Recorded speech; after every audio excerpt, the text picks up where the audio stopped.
우리 좌우 앞뒤 인사하시겠습니다. 잘 오셨습니다. 감사합니다. 맞습니다.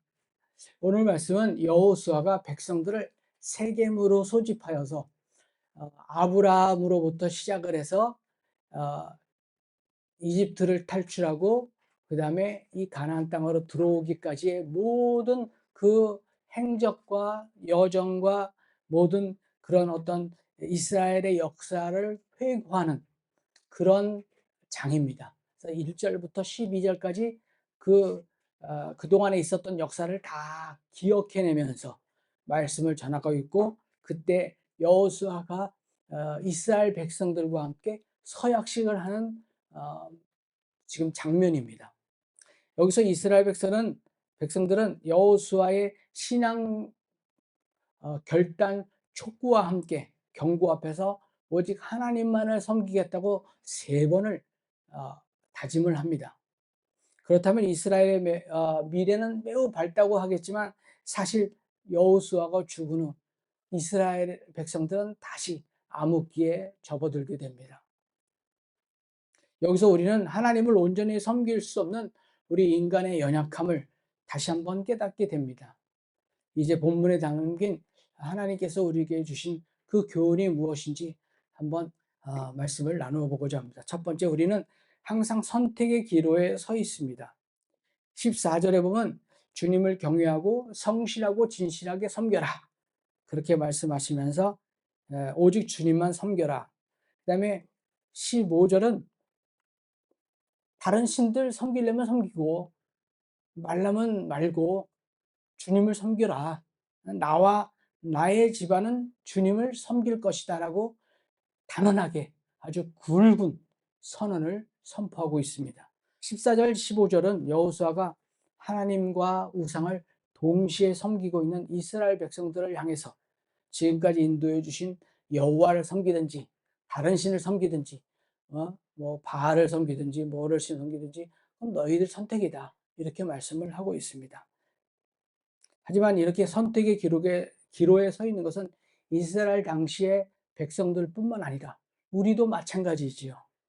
우리가 매일 어떤 옷을 입지? 이렇게 정말 뭐랄까요? 사소한 선택부터 시작을 해서 예를 들어서 직장에 취직을 하려고 그러는데 두 군데나 딱 돼 가지고 이거 어디로 들어갈지, 또 그런 또 중요한, 우리 인생에 있어서 또 중요한 선택도 있습니다.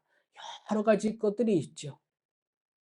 선과 악, 그리고 우리의 삶에서 최선과 차선, 무엇을 결정할지에 대한 우리는 항상 선택의 기록에 서 있습니다. 그래서 뭐 가끔 할까 말까 이거냐 저거냐 뭐 이렇게 해서 뭐 선택도 하고 침도 손바닥에 뱉어서 착 치기도 하고 뭐 여러 가지를 하지요. 이런 중대 문제에 이르기까지 선택의 기로에 서 있습니다. 하나님께서는 우리 사람들에게 자유의지를 주셨고 스스로 많은 것을 선택할 수 있도록 우리에게 자유의지를 주셨습니다. 그런데 우리 모든 성도 여러분, 우리의 선택은 현실적인 삶에만 국한되는 게 아니지요. 우리가 100년을 살면 100년으로 끝나는 선택이 아닙니다. 우리는 영적인 문제를 선택하는 것에서 삶에서 현실적인 문제를 선택하는 것보다 더 중요한 영원한 문제가 우리 앞에 사실은 있는데, 그것을 깨달을 때도 있지만 또 전혀 깨닫지 못하고 그냥 살아갈 때가 또 많이 있습니다. 우리 인류의 최초의 아담과 하와를 보십시오. 그들은 선악과를 바라보면서 선택의 기로에 서 있었죠. 그런데 그 선택의 기로에서 어떻게 됐습니까? 잘못된 선택을 해가지고 우리 후손들에게 여러 가지 어려움도 주고 또 후손들에게 욕도 먹고 있지요. 그런 주어진 선택 기회 속에서 잘못된 선택을 함으로써 모든 인류로 하여금 하나님과 멀어져서 죄와 사망 가운데서 우리는 헤어나지 못하고 있습니다. 우리 모든 성도 여러분은 영적인 문제를 선택할 때 정말 신중해야 합니다. 예전에 LG전자가 금성전자였을 때 CF 선전을 했습니다. 기억나실지 모르지만 순간의 선택이 10년을 좌우한다, 이런 선전이 아마 기억나실 겁니다. 순간의 선택이 10년을 좌우하지만 우리는 우리의 순간의 선택이 영혼을 좌우하는 것입니다. 오늘도 하나님께서는 생명과 복과 사망과 저주를 너희 앞에 놓았으니 너희가 그것을 골라라 라고 말씀을 하고 계십니다. 어떤 것을 선택하실 것인지는 나 자신의 결단에 달려있는 것이지요. 두 번째, 사단은 꼭 필요하다는 이유로 우리를 죄의 길로 유혹을 합니다. 똑같이 14절 15절을 보면 여호수아가 이스라엘 백성들을 향해서 너희 섬길 자를 선택하라라고 말씀하고 계십니다. 이스라엘 백성들은 가나안에 정착하면서 가나안 족속들이 가나안 족속들을 완전히 진멸해야 하겠지만 하지를 못했지요. 또 그래서 그들이 섬기던 어마어마한 우상들의 그 모든 우상들을 다 섬기고 있습니다. 모든 문화권에서 그것이 다 섞여서 그냥 막 이걸 섬기는지 저걸 섬기는지 이게 하나님인지 저게 하나님인지 알 수가 없는 겁니다. 이스라엘 백성들은 편안한 생활을 하면서 하나님을 잊어버리고 하나님이 그토록 이스라엘 백성에게 어, 행하여 주셨던 많은 기적들을 다 까먹었어요. 다 까먹고 가나안의 바알 신앙에 조금씩 물들어가고 있었습니다. 영적으로 혼탁해진 이스라엘 백성들에게 여호수아는 오늘 네가 선택할 신을 선택해서 살아라 이렇게 말씀하고 있습니다. 하나님께서는 이스라엘 백성들에게 우상에 대해서 엄중히 경고하셨음에도 불구하고 이스라엘 백성들은 가나안의 우상, 최고의 우상인 바알을 여전히 섬기고 있고 그것이 하나님과 똑같은 위치에 있는 것이지요. 고대 사람들, 특히 이스라엘 백성들에는 지역신 개념이 있습니다. 지역신 개념이라는 것은 광야의 신, 그들이 광야에서 생활을 많이 했잖아요. 또 전쟁의 신, 그들은 정말 전쟁을 못했어요. 이스라엘 백성들은. 왜냐하면 하나님이 다 알아서 해주셨거든요. 남들은 창, 칼 이런 거를 갖고 있는데 이스라엘 백성은 호미, 낫 이걸로 싸웠어요. 물론 그것도 무기가 되지요. 그러나 그것이 무기가 아니라 농기구잖아요. 그걸로 싸웠습니다. 그런데 그걸로 싸우지만 다 처음부터 끝까지의 모든 싸움은 하나님이 해주셨기 때문에 싸움이라는 걸 잘 못하는 종족이었습니다. 하나님보다는 가나안의 신이자 풍요의 신으로 여겨지는 바알이 우리에게 더 이익이 된다고 생각하고 그 바알을 섬기게 되는 것이죠. 사실 이스라엘 백성들에게는 바알이라는 것은 가나안 땅에서 꼭 필요한 존재이고 또 풍요로운 생활을 위해서는 꼭 바알을 섬겨야 그 땅에서 살아갈 수가 있습니다. 왜냐하면 어, 이방 민족들을 다 쫓아내지 못한 상태에서 그 이방 민족들이 막 들어와 있는데 내가 예를 들어서 시장에 가서 뭔가 하나를 살라고 하는데 바알 신을 믿는 많은 민족들이 있고 소수의 민족인 이스라엘 백성이 있는데 그렇다면 어떻게 해야 되나요? 소수 민족 이스라엘 백성들이 밀려날 수밖에 없죠. 그러니까 나에게 필요한 바알을 숭상해야 되겠다라는 것이죠. 여기서 우리가 한 가지 생각해 볼 것은 우리가 예수를 믿으면서 예수를 믿지 않는 직장에 들어가서 어떻게 생활하는가 한번 생각해 보실 수 있습니다. 물론 가지 말라는 얘기가 아니에요. 그런데 거기 가서 그 어떤 우리가 뭐 노동을 하는 직장이 아니라면 우리가 항상 머리로 신경을 써야 하죠. 그 신경 쓰는 에너지로 좀 더 좋은 직장, 다시 말해서 예수를 믿는 직장, 좀 편한 직장에 가서 내 에너지, 다시 말해서 에너지라고 하진 않죠. 우리 예수 믿는 사람. 우리의 어떤 믿음과 우리의 용기와 당대함으로 좀 더 강하고 힘차게 살아갈 수가 있는데 그런 것을 더 소모할 수밖에 없는 그런 직장에 가서 굳이 일하겠느냐? 그냥 뭐 제가 좀 이렇게 표현을 잘 못했지만 이런 것도 한번 생각해 봐야 합니다. 그러니까 우리가 예수 믿는 직장에 가는 것이 더 복이라는 얘기지요. 사실 이렇게 꼭 필요함으로 신앙을 포기해야 한다는 유혹은 가나안 정착기에 있는 이스라엘 백성뿐만 아니라 우리도 마찬가지입니다. 주의를 지키는 것보다 대인 관계를 위해서 누군가의 결혼식에 참여해야 한다든지, 이번 달에 꼭 필요한 물건을 위해서 11조를 잠깐 뛰어 넘어간다든지, 자녀가 고3이 되어서 대학 진학이 인생에 있어서 꼭 필요하다는 이유로 신앙을 조금씩 소홀하게 되는 것은 우리가 주위에 많이 봐왔습니다. 이 외에도 꼭 필요하다는 이유로 세상이 우리에게 신앙의 포기를 요구해 올 때 우리는 어리석게도 그 요구에 가끔 타협을 하게 됩니다. 스스로 합리화를 시켜나가면서 그래 그럴 수도 있지 뭐 이러면서 합리화를 해나가죠. 우리의 이런 모습은 하나님이 만물의 생사화복을 주관하시는 만유의 왕이라는 사실을 잊고 광야나 전쟁의 신으로만 국한했던 어리석은 이스라엘 백성들과 전혀 다를 바가 없다고 생각합니다. 여호수아는 오늘도 우리를 향하여 이렇게 말하고 있습니다. 너희 섬길 자를 오늘 택하라. 이 시간이 지금 신앙의 결단을 내릴 때입니다. 하나님과 세상 어느 것을 선택하시겠습니까? 세 번째, 하나님께 대한 신앙은 순수하고 확고무동해야 합니다. 14절을 보면 성실과 진실이라는 낱말이 있는데요. 이것이 우리에게 바른 신앙이 무엇인지 가르쳐주는 낱말입니다. 뭐 다들 알고 있죠. 뭐 성실과 진실을 모르겠습니까? 진실은 흔들림 없이 확고부동한 상태를 나타내고요. 성실은 불순물이 전혀 섞이지 않는 순수함을 나타냅니다. 즉 바른 신앙은 하나님만을 섬기며 그에 대한 믿음이 흔들림이 없는 것을 말하고 있지요. 우리가 하나님을 섬기면서 다른 무엇을 또한 섬긴다면 그것은 이미 하나님을 섬기는 것이 아닙니다. 신앙에는 중간지대가 없습니다. 주님은 한 사람이 두 주인을 섬길 수 없다고 말씀하고 계시지요.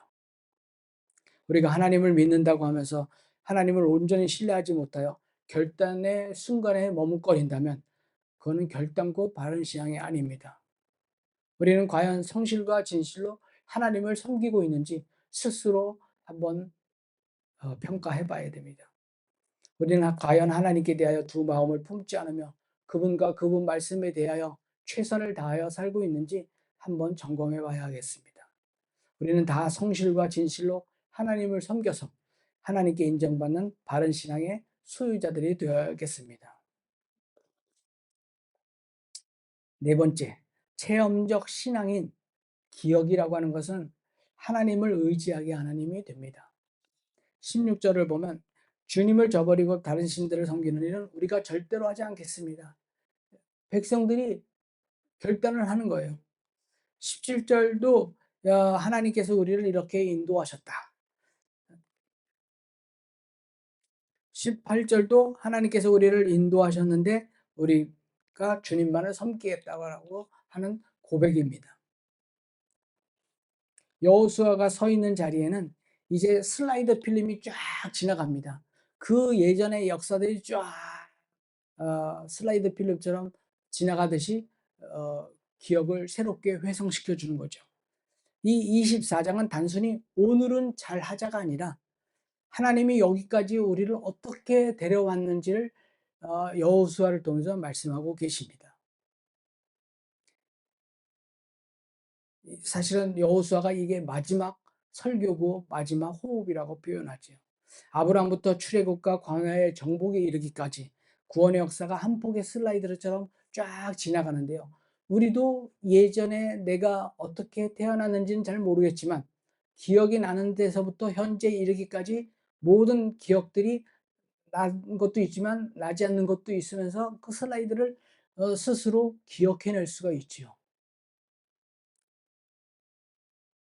이렇게 장면들을 기억해내는 것은 매우 중요합니다. 왜냐하면 우리 가정의 신앙도 기억의 신앙이라고 표현할 수 있습니다. 가정에서 신앙이 무너지는 것은 대개 지식이 부족해서가 아니라 기억이 흐려져서입니다. 기억이 나질 않아서입니다. 하나님이 우리 가정에서 어떻게 역사하셨고 기적을 보여주셨고 무슨 일을 보여주셨는지 우리가 그것이 기억이 나질 않아요. 하나님이 하신 일을 잊어버릴 때 우리는 우리가 해야 할 일을 잊어버리는 거죠. 하나님이 어떤 분이신지를 잊을 때 우리는 무엇을 섬기는 조차 모르게 됩니다. 16절 18절 지금 봤지만 여호수아의 신앙 촉구 결단 촉구에 대해서 백성들이 응답을 하고 있습니다. 우리는 주님을 섬기겠습니다라고 사실 오늘 28절까지 읽었지만 세 번이나 아주 강하게 결단을 하고 있지요. 이스라엘 백성들은 오직 여호와 하나님만을 섬기기로 결단을 합니다. 참으로 이스라엘 백성들은 여호수아의 결단 촉구 앞에서 여호수아의 말이 떨어지자마자 머뭇거리지 않고 결단을 내리지요. 이처럼 이스라엘 백성들이 영적인 혼란기에서도 여호수아의 신앙 결단 촉구에 신앙적으로 응답할 수 있었던 것은 하나님과의 기억이 났기 때문이지요. 여호수아가 이스라엘 백성들에게 기억이 나게끔 말씀을 해주신 겁니다. 그러니까 우리도 하나님의 말씀을 읽어 나가면 우리가 하나님께서 우리에게 해주셨던 여러 가지 기적과 많은 역사들이 기억이 납니다. 그러니까 말씀도 읽어야 돼요. 우리의 생활과 이게 밀접한 관계가 사실은 있는데 밀접한 관계가 없다고 스스로 판단해 나가면서 말씀을 안 읽기 때문이죠. 출애굽과 광야의 생활 그리고 가나안 정복까지 그 하나님이 이스라엘 백성들을 위해서 이루어 주셨던 많은 역사들 그것을 눈으로 목격하고 피부로 느꼈던 체험적 신앙이 있었기 때문에 지금 강하게 세 번이나 우리는 주님을 섬기겠습니다라고 아주 머뭇거리지 않고 결단을 할 수가 있었던 것입니다. 하나님께서 베푸신 은혜에 대한 체험은 우리 신앙의 근간이 되며 우리가 고난과 환난 중에 있을지라도 하나님을 바라보게 되는 힘이 되는 것이지요. 그래서 하나님께서는 늘 이스라엘 백성들에게 당신의 구원 역사를 잊지 말라고 하시면서 체험적 신앙을 강조하십니다.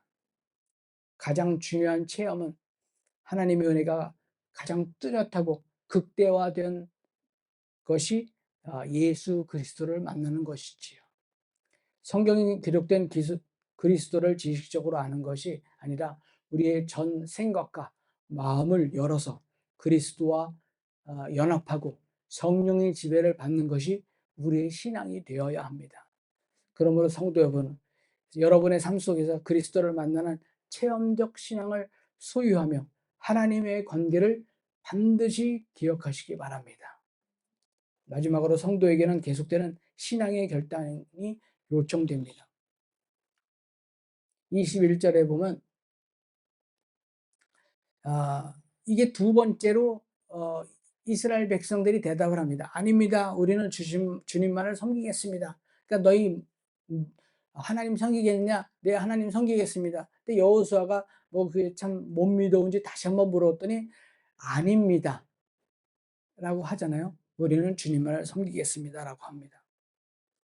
24절에 보면 백성들이 여호수아에게 말했다. 우리가 우리 하나님을 섬기며 그분의 말씀을 따르겠습니다라고 세 번째 결단을 하게 되는 것이죠. 우리의 삶도 사실 뭐 3세 번이라고 하는 말이 있는데 우리의 또 한 번 결단했었죠. 바로 뭐가 지금 어떤 결정이 있는 것 거의 반드시 예전에 결단했었던 것들이에요.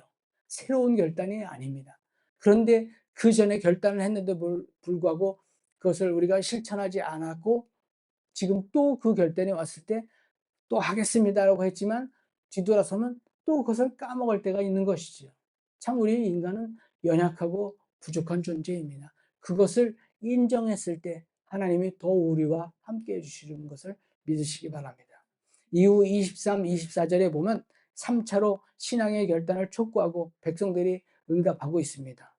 여호수아가 백성들에게 우상을 섬기고 하나님을 섬기라고 촉구할 때 이미 백성들은 한 번의 결단이 아니라 이제 세 번까지 왔습니다. 이제 더 강력한 경고의 메시지를 선포했고 백성들은 그냥 끝까지 하나님을 어, 섬기겠다고 하지만 여호수아가 죽은 뒤 아까 말씀드렸지만 암흑기에 다시 접어들게 되는 겁니다. 이러한 교훈은 가나안 땅처럼 영적으로 혼란한 이 세상을 살아가는 우리에게도 적용이 되는 것이지요. 세상은 우리 성도들에게 많은 권세와 재물을 약속하며 기회가 되는 대로 하나님께로 나아가는 우리의 발걸음을 자꾸 뒤에서 붙잡습니다. 하나님께로 가지 못하도록 만드는 것이죠. 이렇게 우리를 향한 세상의 유혹은 천국에 들어갈 때까지, 우리 목숨이 다하는 날까지는 절대로 멈추지 않습니다. 우리 성도들은 이런 유혹이 있을 때마다 여호수아의 결단 촉구를 기억해내며 또 계속되는 신앙의 결단을 내려야 합니다. 우리는 매 순간 결단의 자리에 서게 되죠. 우리 앞에는 하나님과 세상이라는 서로 다른 두 가지의 길이 있죠. 이 두 길 중에 한 길을 선택해야 합니다. 물론 우리가 하나님을 믿으면서 또 세상 속으로 들어가서 그 세상 속에서 예수 그리스도를 전해야 하는 사명은 있는 겁니다. 하나님을 선택한다고 해서 하나님 안에서만 사는 것이 아니라 하나님을 선택한 가운데서 이제 세상 속으로 들어가서 예수 그리스도를 전하는 것이 우리의 사명입니다. 한 길은 생명과 복의 길이요, 한 길은 사망과 저주의 길입니다. 자, 우리는 이제 어디를 선택해야 할까요? 지금 결단해야 됩니다. 너희 섬길 자를 오늘 택하라. 오직 나와 내 집은 하나님을 선택하겠다라고 이야기를 합니다. 이 문장은 짧지만 무게가 있습니다. 나와 내 집이 함께 등장합니다. 신앙은 결코 혈통으로 이어지지는 않지만 그렇다고 가정이 신앙과 무관한 것은 아닙니다. 내가 예수 믿는다고 내 자식이 같이 어, 천국에 가는 건 아니지요. 가정은 결코 중립적이 아니며 하나님 안에서 드러나는 성소이고 전쟁터이면서 성경은 가정을 절대로 사적인 영역으로 평가하지 않습니다. 공적인 자리입니다. 가정도. 하나님께서 인간들에게 주신 첫 명령을 주신 곳이 가정이지요. 우상은 단지 돌이나 나무의 형상이 아니라 하나님 자리에 앉아 있는 또 다른 누구가 우상이 되는 겁니다. 가정 안에서 우상은 더 교묘하지요. 가족 자체가 우상이 될 수도 있고, 자녀의 성공이 우상이 될 수도 있고, 돈의 안전, 돈의 영광도 우상이 충분히 될 수 있고요. 갈등이 없는 평안함, 이것조차도 우리에게는 우상이 될 수 있습니다. 언약의 하나님인 가정이라는 그릇, 언약의 하나님은 가정이라고 하는 그릇을 사용하셔서 은혜를 주십니다. 이제 우리들, 여러분들은 어떤 신을 섬길 것인지를 오늘 선택하십시오. 나와 나의 집안은 주님을 섬길 것입니다. 기도하시겠습니다.